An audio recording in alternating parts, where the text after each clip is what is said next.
English unit 2 activity 1 પણ મિત્રો આજે આપણે એક્ટિવિટી 1 ભણીએ ને એ પહેલા ગ્રામરની અંદર આપણે યુનિટ 7 કાઢો જોઈએ પણ મિત્રો ગ્રામરની અંદર આપણો યુનિટ 7 ગ્રામર અને ટેક્સ્ટ બુક બંને બહાર રાખજો ગ્રામર અને ટેક્સ્ટ બુક બંને બહાર રાખજો પણ મિત્રો કારણ કે આ પાઠની અંદર આપણે ડિગ્રી ઓફ કમ્પેરિઝન એટલે કે તુલનાની કક્ષાઓ બરાબર આપણે કોઈ પણ વસ્તુની સરખામણી કરીએ છીએ ને ત્યારે આપણે જોઈએ છીએ કે ભાઈ કઈ વસ્તુ નાની છે ને કઈ મોટી છે કઈ કોનાથી નાની કઈ કોનાથી મોટી કોણ સૌથી મોટી કોણ સૌથી નાની આવી બધું આપણે ગુજરાતીમાં છે ને બધાની સરખામણી કરતા રહેતા હોય છે તો આવું નવું આપણને અંગ્રેજીમાં પણ આપણને ભણવાનું છે આજે બરાબર degree of comparison grammar book page number 52 કાઢજો બાળ મિત્રો હવે એમાં હું તમને અત્યારે ટૂંકમાં સમજાવું છું જે આપણે પાઠના આધારે જે ગ્રામર આવે છે તે લેવાનું છે આપણે બરાબર હવે નીચે જુઓ એમાં આપણને કીધું છે ચાલો સમજીએ ના એમાં વાક્યો આપેલા છે કે Ram is clever Ram is clever સાવ સાદું વાક્ય છે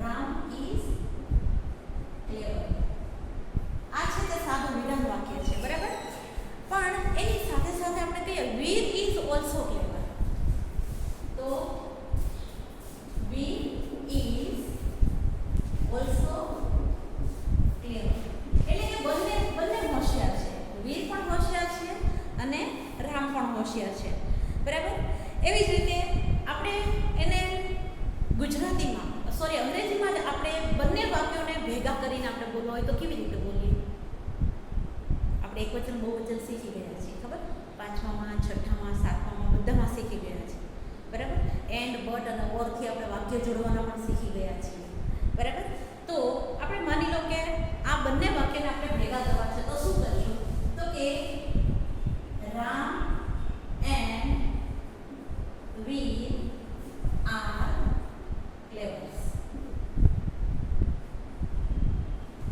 Ram and Veer are clever અથવા તો આપણે એમ કહેશું Ram and Veer are equally clever અહીંયા આપણે બીજો શબ્દ મૂકવો હોય તો શું મૂકી શકીએ ઇક્વલી ક્લેવર બરાબર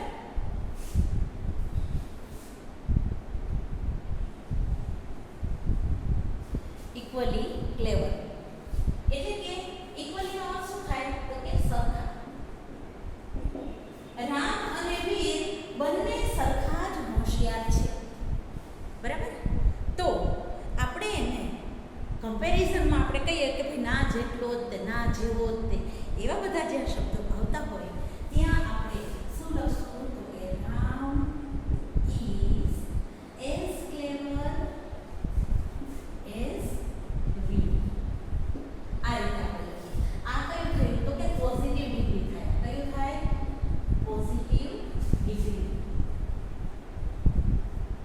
આ પોઝિટિવ ડિગ્રીનું સેન્ટેન્સ થયું એટલે કે હકારાત્મક વાક્ય બન્યું બરાબર અને ત્યાં સરખાપણું દર્શાવે છે શું દર્શાવે છે સરખાપણું દર્શાવે છે કે Ram is as clever as Veer કે રામ વીર જેટલો જ હોશિયાર છે બરાબર તો આવી રીતે આપણે જોઈએ એના પછી જોઈએ બીજું ઉદાહરણ આપણને આપ્યું છે વીર ઇઝ 3 ફીટ ક્લેવર બરાબર and Ram is 4 feet clever 4 feet tall sorry Veer is 4 feet tall Veer is 3 feet tall and Ram is 4 feet tall તો અહીંયા બંનેની ઊંચાઈ આપણને આપેલી છે બરાબર Veer is અને Ram is આપણે બંનેનું વાક્ય ફરીથી લઈએ Veer is 3 feet tall and Ram is 3 feet and Veer is 4 feet tall બરાબર હવે તમે જુઓ કે અહીંયા આપણે પહેલું વાક્ય હતું એ શું હતું બંને ક્લેવર હતા એ દર્શાવતા હતા પણ હવે બીજું વાક્ય શું છે તો કે ટોલ એટલે તો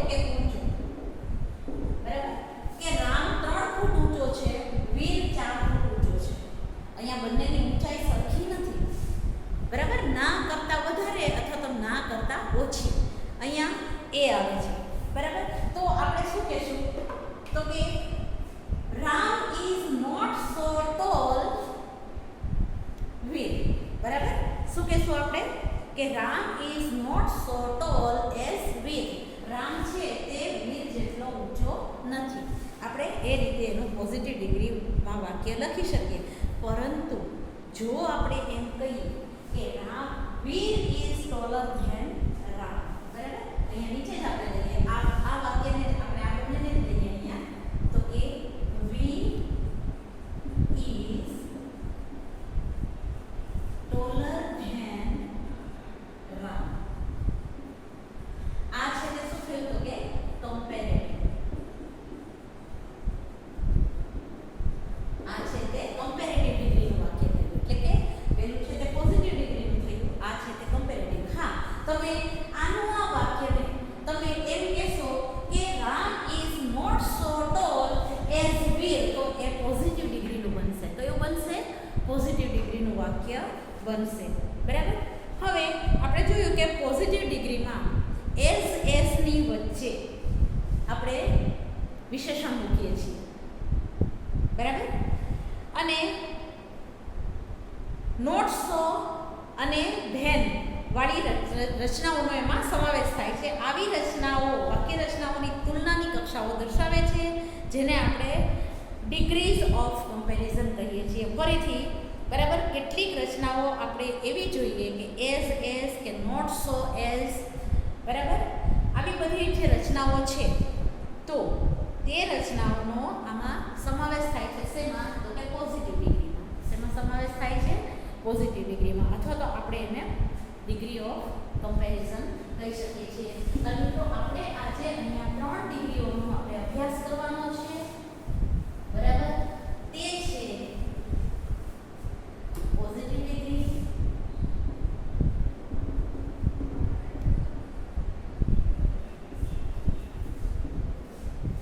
કમ્પેરેટિવ ડિગ્રી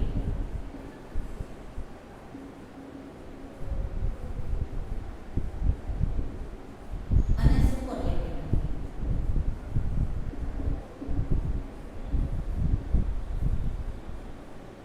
આપણે આ ત્રણનો અહીંયા અભ્યાસ કરવાનો છે. બરાબર. હવે પહેલી છે તે શું છે તો કે અહીંયા પહેલામાં છે તે સમાનતા દર્શક તુલના થશે. કેવી થશે? સમાનતા દર્શક તુલના થશે. બરાબર.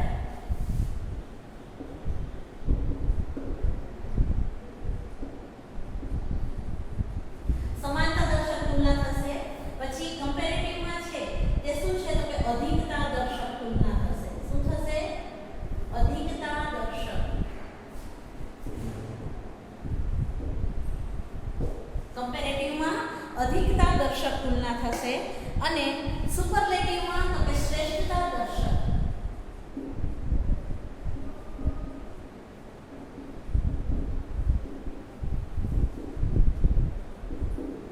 શ્રેષ્ઠતા દર્શક તુલના થશે.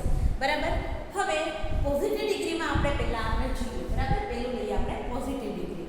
તો કોઈ પણ બે વ્યક્તિ, પ્રાણી, જગ્યા કે વસ્તુ વચ્ચે કોઈ ગુણ, ખાસિયત કે લક્ષણો પ્રમાણમાં સમાન છે કે નથી તેવું દર્શાવવા માટે આપણે પોઝિટિવ ડિગ્રીનો ઉપયોગ કરીએ છીએ.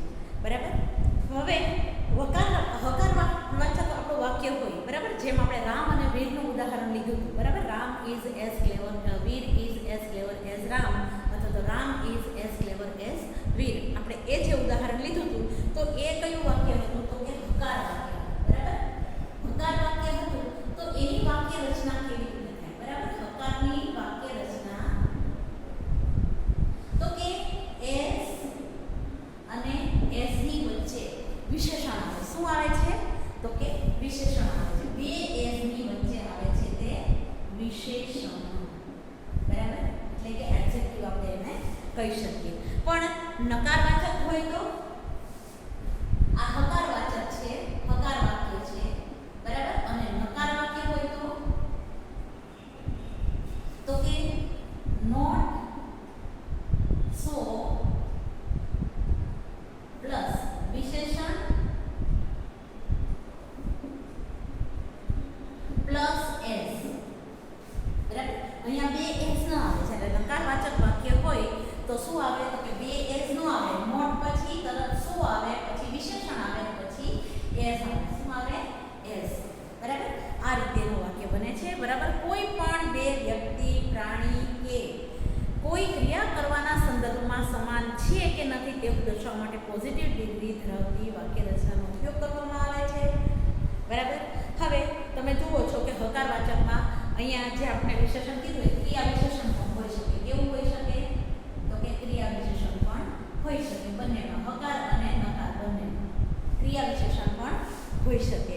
બરાબર. હવે જેમ કે અહીંયા છે કલા ઇઝ 11 યર, આપણું ઉદાહરણ આપેલા છે બાળ મિત્રો કે કલા ઇઝ એઝ ઓલ્ડ એઝ માલા. બરાબર. માલા ઇઝ એઝ ઓલ્ડ એઝ કલા. તમે જોયું તો બંનેમાં છે તે ખાલી ઉપર નીચે નામ આગળ પાછળ કર્યા તોય તે બંનેનો ગુણ એક જ સરખો રહે છે, લાક્ષણિકતા છે તે એક જ સરખી રહે છે. બરાબર. પછી Aliya is beautiful, Ayesha is equally beautiful. Aliya is as beautiful as Ayesha. બરાબર. હવે આ બંને વાક્યો હતા તે કેવા છે? તો કે હકાર છે. બરાબર. બેની વચ્ચે ખાસિયત, બંનેની ખાસિયત વચ્ચે કોઈ તુલના થઈ નથી. બરાબર. હવે નકારવાચક જોઈએ તો કે નકારવાચક જોઈએ તો કે Ajay is 12 year old, Vijay is 14 years old.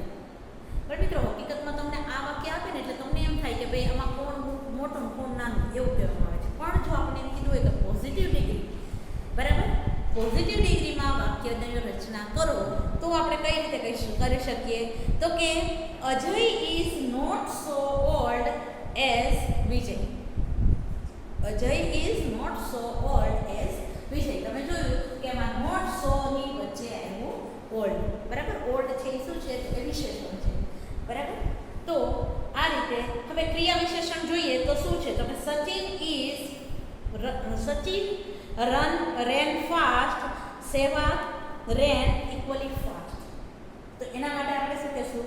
તો કે સચિન રેન એઝ ફાસ્ટ એઝ સહેવાગ આપણે કહી શકીએ. બરાબર. અથવા તો સહેવાગ રેન એઝ ફાસ્ટ એઝ સચિન. બરાબર. તો આ હતી તે આપણી જે તુલનાની કક્ષાઓ હતી એમાં પોઝિટિવ ડિગ્રી આપણે જોયું. બરાબર. હવે કેટલીક વખત કેવું થાય કે કેટલીક વસ્તુ કે વ્યક્તિની વચ્ચે આપણે પ્રાણી વગેરેની વચ્ચે સંખ્યાના સંદર્ભમાં જ્યારે વાત થતી હોય, બરાબર, ત્યારે આપણે સરખું પ્રમાણ દર્શાવવા માટે એઝની પ્લસ મેની મૂકવામાં આવે છે. શું આવે છે? As plus many. એટલે કે સંખ્યાની આપણે ત્યાં સંખ્યા આપણે ત્યાં નથી દર્શાવવાની. આપણે શું કરવાનું છે? ખાલી ત્યાં મેની, એઝ નો જ ઉપયોગ થાય છે. બરાબર. એટલે અહીંયા જ્યારે વ્યક્તિ, વસ્તુ, પ્રાણી વચ્ચે જથ્થાના સંદર્ભમાં તમારે તુલના કરવામાં આવે તો એઝ મચ એઝ એવો આપણે ઉપયોગ કરવામાં આવે છે. બરાબર. હવે અહીંયા જોઈએ તો કે તમને રાઉન્ડ બોક્સમાં તમને વાક્ય રચનાઓ આપેલી છે. બાળ મિત્રો જોજો. હકારવાચકમાં તો કે એઝ મેની એઝ. બરાબર. જો સંખ્યાની આપણને વાક્યની અંદર ઉલ્લેખ કરેલો હોય તો બંનેના સાથે જેમ કે સરખા હોય તો. બરાબર. પછી નકારવાચક હોય તો not so many as. Not so many as જેમ આપણે કહ્યું એ છે. બરાબર. હવે અહીંયા જેમ કે ક્રિયા વિશેષણ અને આપણે ક્રિયા વિશેષણ અહીંયા બે જગ્યાએ મૂકવું છે તો એની જગ્યાએ આપણે શું કરીએ તો કે અહીંયા મેની અથવા તો મચ પણ આપણે મૂકી શકીએ. જો સંખ્યાની વાત આવી હોય, સંખ્યાની વાત હોય તો શું મૂકવાનું? સંખ્યામાં તો કે મેની મૂકવાનું. બરાબર. આની જગ્યાએ. અને જથ્થો હોય તો મચ મૂકવાનું. બરાબર. જથ્થો હોય તો શું મૂકવાનું? મચ. ક્રિયા વિશેષણની જગ્યાએ પણ એઝ તેની બાજુમાં જ આવશે. અને જો નકારવાચક હોય તો નોટ સો પછી ખાલી એઝ આવશે. બરાબર. અહીંયા આપણને ઉદાહરણ આપેલું છે. જોઈએ કે Vipul has 5 marbles, Manish has also 5 marbles. વિપુલની પાસે 5 લખોટીઓ છે અને મનીષની પાસે પણ 5 લખોટીઓ છે. Vipul has as many marbles as Manish. Vipul has as many marbles as money. તમે જોયું કે એની સાથે મેનીની સાથે જે કોઈ આપણને વસ્તુ આપેલી હોય તેનો આપણે ઉલ્લેખ કરવો પડે. શું કામ? તો કે અહીંયા 5 માર્બલ્સ કીધું છે તો 5 ની જગ્યાએ મેની માર્બલ્સ આપણે મૂકવું પડે. બરાબર. ત્યાર પછી માય બ્રધર બોટ 1 kg ઘી, my sister also boat 1 kg ઘી. બરાબર. My brother boat as much ઘી એઝ માય સિસ્ટર. બરાબર. પણ મિત્રો આ થઈ તે આપણી પોઝિટિવ ડિગ્રીની વાત થઈ. હવે આપણે જોઈશું કે કમ્પેરેટિવ ડિગ્રી જોઈએ. બરાબર. ત્યાર પછી આપણે જોઈશું કમ્પેરેટિવ ડિગ્રી.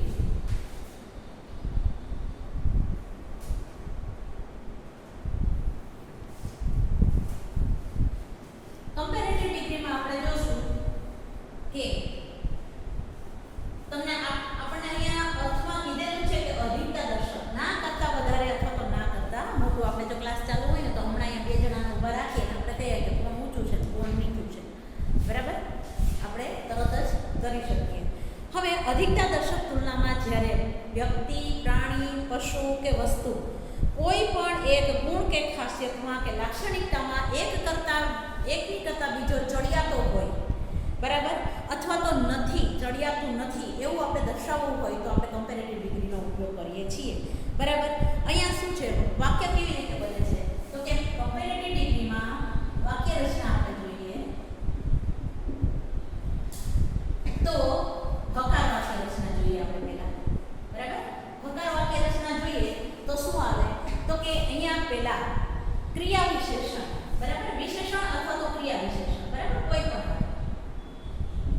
વિશેષણ પ્લસ ER અને પછી આવે છે ધ્યાન, THAN. બરાબર. ધ્યાનનો તમે સ્પેલિંગ યાદ રાખજો. THAN ધ્યાન એટલે આપણને કમ્પેરિઝન દર્શાવે છે, જ્યારે THEN ધ્યાન એટલે પછી એવો એનો અર્થ થાય છે. બરાબર. તો અહીંયા વિશેષણ અથવા તો ક્રિયા વિશેષણ આપણે મૂકી અને તરત અર મૂકવાનું છે. બરાબર. તરત આપણે શું મૂકવાનું છે, ઓર આની સાથે જોડીને મૂકવાનું છે અને પછી આવશે તે ધ્યાન આવશે. બરાબર. આપણે અહીંયા બધા તરત જ આવે છે એટલે આપણે બધા કરીશું. ઓકે. નકાર વાક્ય તો કે નોટ. નકાર વાક્ય બનાવીએ તો નોટ. પછી તો કે વિશેષણ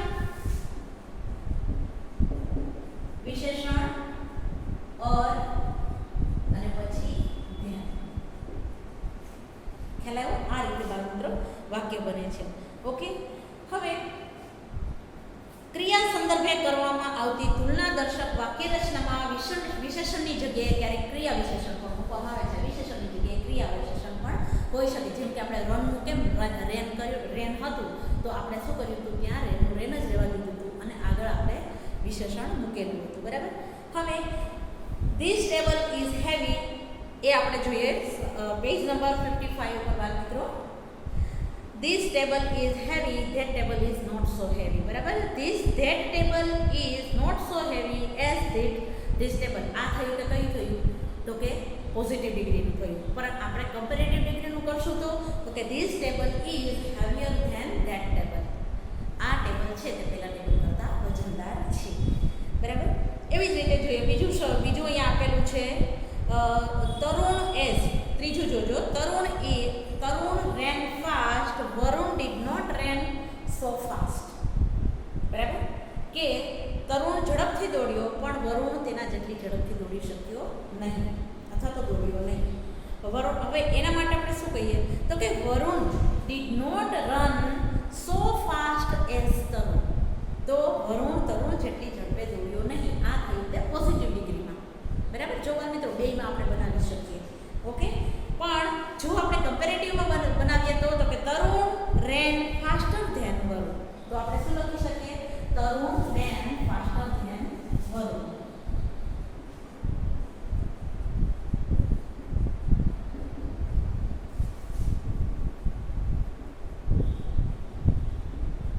આ રીતે આપણે વાક્ય બનાવી શકીએ. તમે જોયું કે અહીંયા ઓર અને ધેન મૂકેલા છે અને આ છે તે શું છે તો કે વિશેષણ છે. બરાબર. વિશેષણ કે ક્રિયા વિશેષણ આપણે એને કહી શકીએ. બરાબર. એ એની સાથે છે. હવે ત્યાર પછી આપણે જોઈએ જ્યારે બે વ્યક્તિ, વસ્તુ, પ્રાણી વચ્ચે સંખ્યાના સંદર્ભમાં કે જથ્થાના સંદર્ભમાં વાત થતી હોય ત્યારે કોઈ એકની સંખ્યાનું કે જથ્થાનું પ્રમાણ વધુ હોય કે ઓછું હોય, બરાબર, તે દર્શાવવા માટે મોર પ્લસ જે સંખ્યાની આપણે જેની વાત થઈ છે સંખ્યા અથવા તો જથ્થો બરાબર, તેનું નામ મૂકવાનું છે અને પ્લસ ધેન કરી અને વાક્ય રચના બને છે. અહીંયા આપણને આપેલી જ છે, જુઓ પેજ નંબર 56 ઉપર બાળ મિત્રો, પેજ નંબર 56 ઉપર આપણને આપેલી છે કે હકારવાચક છે એમાં મોર જો સંખ્યા આપેલી હોય તો, બરાબર, મોર તેના જથ્થા કે સંખ્યાની વાત થઈ હોય તો તેનું નામ, બરાબર, અને પછી પ્લસ ધેન. આપણે એનું એક ઉદાહરણ જોઈએ. Sunil has 5 kites, Anil has 10 kites. સુનિલની પાસે 5 પતંગ છે, અનિલની પાસે 10 પતંગ છે, બરાબર. તો પોઝિટિવ ડિગ્રીમાં આપણે એને કેવી રીતે કહેશું? તો કે Sunil has not as many kites. Sunil has not as many kites as Anil. સુનિલની પાસે અનિલ જેટલી પતંગો નથી, બરાબર. ત્યાં શું કર્યું આપણે? પોઝિટિવ ડિગ્રીમાં આપણે એને સમાનતા સાથે એને સરખાવ્યું, પરંતુ અધિકતા સાથે સરખાવવા માટે Anil has more kites than Sunil. શું આવે? Anil has more kites than Sunil. Anil has more kites than Sunil. અનિલની પાસે સુનિલ કરતાં વધારે કાઇટ છે અથવા તો પતંગ છે. પણ જો આપણે એને ઓછું દર્શાવવું હોય તો આપણે શું કહીએ? તો કે Sunil has less kites as Anil. આ રીતે પણ આપણે મૂકી શકીએ છીએ. હા બાળ મિત્રો, નકાર વાક્ય બનાવવું હોય તો કે નોટ મોર. નોટ પહેલા લાગશે, પછી મોર અને પછી જે તે હોય તે, બરાબર, અને પછી તેનું ધ્યાન કરી અને આપણે નામ લખવાનું છે. માની લો એ કીધું છે Anil has more kites than Sunil. નકારમાં બનાવવું હોય તો કે Sunil has not more kites than Anil. આ તમે નકાર બનાવી શકો, બરાબર. Sunil has not more kites એ આપણે બનાવી જ નાખીએ. Sunil has not more kites than Anil. જોયું બાળ મિત્રો? આ થયું તો કયું બન્યું? તો કે હકારવાચક બન્યું અને આ છે તે નકાર બન્યું. જો ખ્યાલ આવ્યો તમને? આ હતું તે આપણે કમ્પેરેટિવ ડિગ્રી હતી.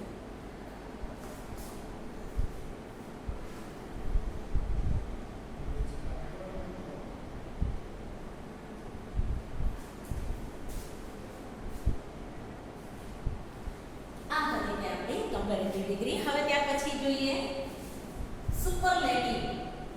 બાળ મિત્રો, શ્રેષ્ઠતાના દર્શક. તમે કહી શકો કે હા ભાઈ સૌથી શ્રેષ્ઠ, આઈ એમ ધ બેસ્ટ, બરાબર ને? એમ વાક્ય બોલી શેનું હતું? કે સુપરલેટિવ, બરાબર. એ જે હું વાક્ય બોલી તે શેનું હતું? તો કે સુપરલેટિવ, બરાબર.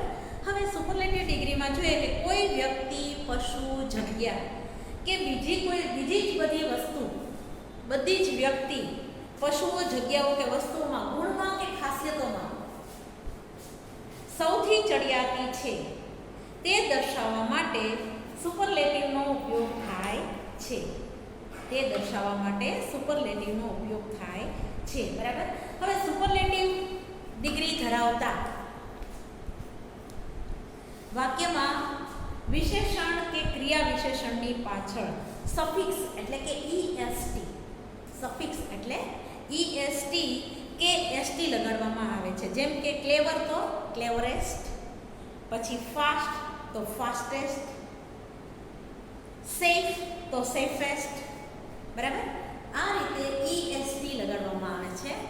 કેની પાછળ? તો કે વિશેષણ અથવા તો ક્રિયા વિશેષણની પાછળ, બરાબર. હવે કેટલાક એવા વિશેષણો કે ક્રિયા વિશેષણો છે કે જેની પાછળ સફિક્સ EST કે ST લગાડી શકાતો નથી.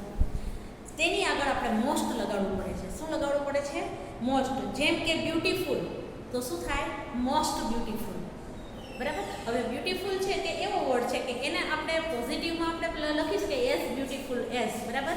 પણ કમ્પેરેટિવમાં આપણે તો કે એમાં આપણે બ્યુટીફુલર ન લખી શકીએ. એમાં આપણે શું લખવું પડે? તો કે મોર બ્યુટીફુલ લખવું પડે.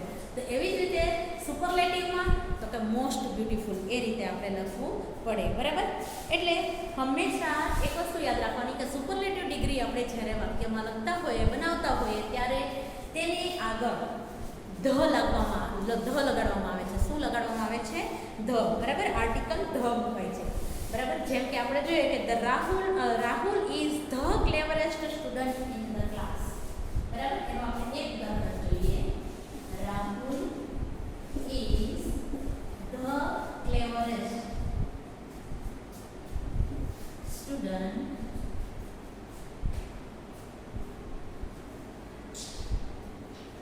in the class. કે રાહુલ ક્લાસની અંદર સૌથી વધુ હોશિયાર સ્ટુડન્ટ છે.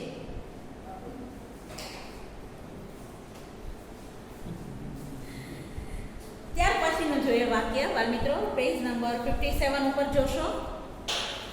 The peacock is the most beautiful bird. The peacock is the most beautiful bird. બાળમિત્રો, તમે કહેશો કે ટીચર પીકોકની આગળ ધ લાગે? હા લાગે. શું કામ? તો કે જાતિવાચક નામ છે એટલા માટે. હા, એટલે તમે મનમાં પ્રશ્ન હોય તો તમારો અત્યારે ને અત્યારે સોલ્વ કરી નાખજો. બરાબર. એટલે the peacock is the most beautiful bird. કે મોર છે તે બધા પક્ષીઓમાં સૌથી સુંદર પક્ષી છે. Obviously it is our national bird. Okay.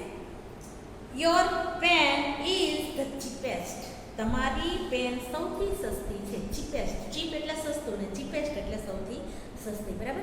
બાળ મિત્રો, અહીંયા જો તમને 57 પેજ નંબર ઉપર, 58 ઉપર તમને જ્યાં સામાન્ય રીતે અધિકતા દર્શક રચનામાં વિશેષણ કે ક્રિયા વિશેષણની પાછળ કેટલીક વખત સફિક્સ ER લગાડવામાં આવે છે, કેટલીક વખત EST લગાડવામાં આવે છે. તો એવા બધા તમને વિશેષણ અને ક્રિયા વિશેષણના અહીંયા સ્વરૂપો આપેલા છે. બરાબર. ડિગ્રી ઓફ કમ્પેરિઝનના 57 અને 58 ઉપર. તો એ તમારે એકવાર CW નોટમાં લખીને પાકા થાય તો લખીને, નહીંતર વાંચીને તો કરવાના જ છે કે કોની પાછળ શું આવે. બરાબર. એટલે એ તમારે ખાસ ધ્યાન રાખવાનું છે. અહીંયા હું તમને એક વસ્તુ સમજાવી દઉં કે સામાન્ય રીતે અધિકતા દર્શક રચનામાં વિશેષણ કે ક્રિયા વિશેષણની પાછળ સફિક ER લગાડવામાં આવે છે, જ્યારે શ્રેષ્ઠતા દર્શક રચનામાં EST લગાડવામાં આવે છે. ઉદાહરણ તરીકે આપણે જોયું કે પોઝિટિવમાં આપણે ક્લેવર, પછી ક્લેવરેસ્ટ, ક્લેવરર એન્ડ ક્લેવરેસ્ટ. બરાબર. પછી આગળ જોઈએ આપણે તો કે અધિકતા દર્શક એટલે કે વિશેષણ કે ક્રિયા વિશેષણની પાછળ વાય આવતો હોય. બરાબર. અધિકતા દર્શક જ્યાં દર્શાવવામાં આવેલું હોય ત્યાં પાછળ વાય આવતો હોય તો એને સફિક્સ ER લગાડતી વખતે વાયનો આઈ કરવામાં આવે છે. બરાબર. તમે આગળ જોયું કે હેવી તો હેવિયર આપણે જોયું. બરાબર. આગળ તો એવી રીતે હેપી તો હેપીયર, એવી રીતે આઈ મૂકી અને પછી ER લગાડવામાં આવે છે. અને જ્યારે સફિક EST લગાડવાનું હોય તો ત્યારે પણ આઈ કરી અને EST મૂકવામાં આવે છે. એટલે હેવિયર અને હેવીએસ્ટ, હેવી, હેવિયર, હેવીએસ્ટ. બરાબર. આ રીતે થશે.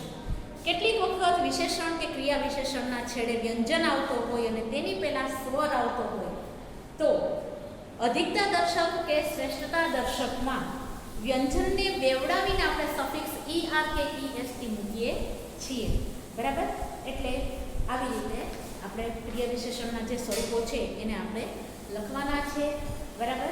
અહીંયા આપણને આપેલું છે ફેટ, ફેટર એન્ડ ફેટેસ્ટ. બરાબર. પછી એવી જ રીતે થીન, થિનર, થિનેસ્ટ. મિત્રો, આ રીતે આપણને આપેલું છે. તો આગળ આપણે જોઈએ અધિકતા દર્શક અને શ્રેષ્ઠતા દર્શક રચનામાં જ્યારે કોઈ વિશેષણ કે ક્રિયા વિશેષણની પાછળ ER કે EST સફિક્સ લગાડી શકાતું નથી તો એવા કયા છે? તો કે બ્યુટીફુલ છે તો મોર બ્યુટીફુલ અને મોસ્ટ બ્યુટીફુલ. હમણાં જ મેં તમને કીધું હતું. વન્ડરફુલ છે તો મોર વન્ડરફુલ એન્ડ મોસ્ટ વન્ડરફુલ. બરાબર. તો આ રીતે અહીંયા આપણે પોઝિટિવ ડિગ્રી, સુપરલેટિવ ડિગ્રી અને કમ્પેરેટિવ ડિગ્રીમાં એનો ઉપયોગ કરીએ છીએ. બરાબર. હવે કેટલાક વિશેષણો કે ક્રિયા વિશેષણોના રૂપ અનિયમિત હોય છે. જેમ કે ગુડ તો વેલ. બરાબર. પોઝિટિવ ડિગ્રીમાં ગુડ તો આપણે શું કહેશું? વેલ. કમ્પેરેટિવમાં બેટર અને સુપરલેટિવમાં બેસ્ટ. તો ત્રણેય અલગ અલગ બને છે. પોતાના અનિયમિત રૂપો છે. જેમ ભૂતકાળમાં કેવું હોય છે એવી રીતે ગુડ, બેટર એન્ડ બેસ્ટ. બરાબર. પછી બેડ, ઇલ. બેડ એટલે વોશ. અને જો એને અધિકતા દર્શક એટલે શ્રેષ્ઠતા દર્શકમાં આપણે કેવું હોય તો આપણે વોસ્ટ કહેશું. વોસ્ટ એટલે ખૂબ જ ખરાબ. બરાબર. મચ એન્ડ મેની તો મોર અને મોસ્ટ. બરાબર. ફાર તો ફર્ધર એન્ડ ફારધેસ્ટ. મિત્રો, આ હતું તે આપણું આજનો આ યુનિટ હતો. તમારે આજનું હું તમને આનો સ્વાધ્યાય આપી દઈશ અને સાથે સાથે આપણે હવે એક્ટિવિટી 1 લેશું. પણ મિત્રો એક્ટિવિટી 1 લઈએ યુનિટ 2 માં. ખૂબ સરસ છે. હવે આપણે એમાં જ તમને આ જે આપણે એક્ટિવિટી વિશે ભણેલા એનો ઉપયોગ એમાં જ થાય છે, બરાબર? તો એ જોઈએ. Listen, reside and enjoy the poem. પણ મિત્રો whenever I see other taller than me, જો અહીંયા આવ્યો taller શબ્દ આવ્યો ને પણ મિત્રો, એટલા માટે મેં તમને આ પહેલા લીધું છે, બરાબર? ચલો પાઠ્યપુસ્તકમાં પેજ નંબર 13 કાઢો. આપણે આજે ખાલી કાવ્ય પંક્તિ આજે ભણીશું, બરાબર? પછી આપણે એક્ટિવિટી 2 લેશું. ઓકે, ચલો જોઈએ આપણે. Whenever I see other taller than me, I feel that I am small and I wish I were tall. શું કહેવા માંગે છે પેલી પંક્તિમાં કે જ્યારે જ્યારે હું બધાને જોઉં છું ત્યારે બધા મારાથી ઊંચા હોય. બાળમિત્રો તમે નાના હોય તો તમારી હારે બીજા કોઈ જતા હોય તો કેવા હોય? ઊંચા હોય. એટલે કે છે કે જ્યારે જ્યારે હું જોઉં છું ત્યારે લોકો મારાથી ઊંચા હોય છે. I feel that I am small. હું એવું વિચારું છું કે હું બધાથી નાનો છું કે. And I wish I were tall. મને એવું થતું હતું, હું એવો ઈચ્છતો હતો કે હું પણ મોટો હોત કે. Whenever I see someone overtake me, whenever I see someone overtake me, I wish my legs were longer to carry me faster. શું કહે છે કે હું જ્યારે કોઈને મારાથી આગળ ચાલી જતા જોઉં છું ત્યારે મને એવું લાગે છે કે મારા પગ પણ કાશ લાંબા હોત, મારા પગ પણ લાંબા અને મોટા હોત તો હું પણ બધાની પહેલાં આગળ જતો રહે, બરાબર? આઈ કેરી મી ફાસ્ટ. જે પગ મોટા હોત તો એ મને ઝડપથી બધાની આગળ લઈ જાય, બરાબર? ત્યાર પછી જોઈએ whenever I hear, જ્યારે હું સાંભળું છું, oh your friend is such a dear, I feel like asking why and it make me cry. હવે કેટલીક વખત કોઈ બીજા ફ્રેન્ડ છે તો એને કહેતા હોય ઓ ડિયર, કે અરે વહાલા, કે કોઈ બીજા ફ્રેન્ડને કોઈ એમ કહેતું હોય કે વહાલા, તો ત્યારે મને એવું થાય છે કે શા માટે? હું એને પૂછું છું કે શા માટે, કે તને એ વાલો છે તો કે હું વાલો નથી કે, એવું મને પ્રશ્ન થાય છે. And it make me cry. અને એ મને રડાવી દે છે કે મને કોઈ વાલું નથી કરતું અને બધા એકબીજાને ડિયર ડિયર કરીને બોલાવે છે તો કે મને એવું થાય છે તો મને રડવું આવે છે કે. Then comes my mother who says don't bother, I love you my dear, the words I am happy so here. અને હું મારી મમ્મી પાસે જાઉં છું તો મારી મમ્મી મને શું કહે છે કે તું ચિંતા ન કર. બોધર એટલે ચિંતા, બરાબર? ડોન્ટ બોધર કે તું ચિંતિત ન થા કે આઈ લવ યુ માય ડિયર, હું તને ચાહું છું, હું તને પ્રેમ કરું છું મારા દીકરા કે, બરાબર? The words I am happy to here. આ શબ્દો સાંભળી અને હું ખૂબ જ ખુશ થઈ જાઉં છું. આ રીતે પણ મિત્રો આ કાવ્ય પંક્તિ છે, તમે જોયું કે એમાં અંડરલાઈન કરજો જે હું શબ્દ બોલું એમાં, બરાબર? વેન એવર આઈ સી, બરાબર? એ તો ઠીક, બરાબર? પણ અધર ટોલર ધેનની નીચે અંડરલાઈન કરજો બાળ મિત્રો. I feel that I am small and I wish I were tall. Okay, next જોઈએ. Whenever I see someone overtakes me, I wish my legs were longer. Were લોંગરની નીચે અંડરલાઈન કરજો. Two કેરી મી faster, ફાસ્ટરની નીચે underline કરો. Whenever I hear, oh my dear, oh your friend is such a dear, I feel like asking why and it make me cry. Then comes my mother who says don't bother, I love you my dear, the words I am happy to hear. પણ મિત્રો જે મેં તમને underline કરેલા શબ્દ છે તે તમારે વાંચવાના છે અને સમજવાના છે. આજના યુનિટ અનુસાર ગ્રામર બુકમાં આપેલું છે તે. હવે